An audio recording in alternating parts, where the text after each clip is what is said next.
नर्मदा नदी के हर पत्थर में शिव हैं। आखिर क्यों? नर्मदेश्वर शिवलिंग के संबंध में एक धार्मिक कथा है। भारतवर्ष में गंगा, यमुना, नर्मदा और सरस्वती ये 4 नदियां सर्वश्रेष्ठ हैं। इसमें भी इस भूमंडल पर गंगा की समता करने वाली कोई नदी नहीं है। प्राचीन काल में नर्मदा नदी ने बहुत वर्षों तक तपस्या करके ब्रह्मा जी को प्रसन्न किया। प्रसन्न होकर ब्रह्मा जी ने वर मांगने को कहा। तब नर्मदा जी ने कहा, ब्राह्मण, यदि आप मुझ पर प्रसन्न हैं तो मुझे गंगा जी के समान कर दीजिए।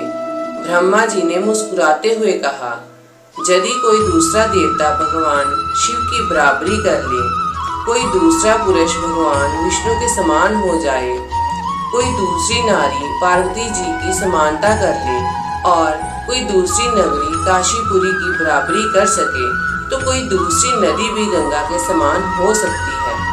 ब्रह्मा जी की बात सुनकर नर्मदा उनके वरदान का त्याग करके काशी चली गई और वहां पिलपिला तीर्थ में शिवलिंग की स्थापना करके तप करने लगी। भगवान शंकर उन पर बहुत प्रसन्न हुए और वर मांगने के लिए कहा। तब नर्मदा ने कहा, भगवान, तुझ वर मांगने से क्या लाभ, बस आपके चरण कमलों में मेरी भक्ति बनी रहे।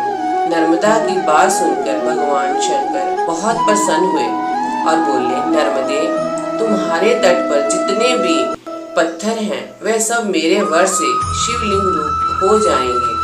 गंगा में स्नान करके शीघ्र ही पाप नाश होते हैं।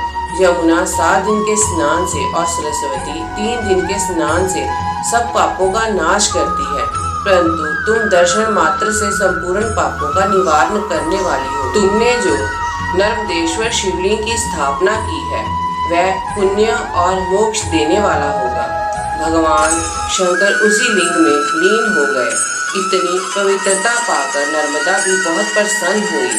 इसलिए कहा जाता है, नर्मदा का हर कंकर शंकर है। हर हर महादेव।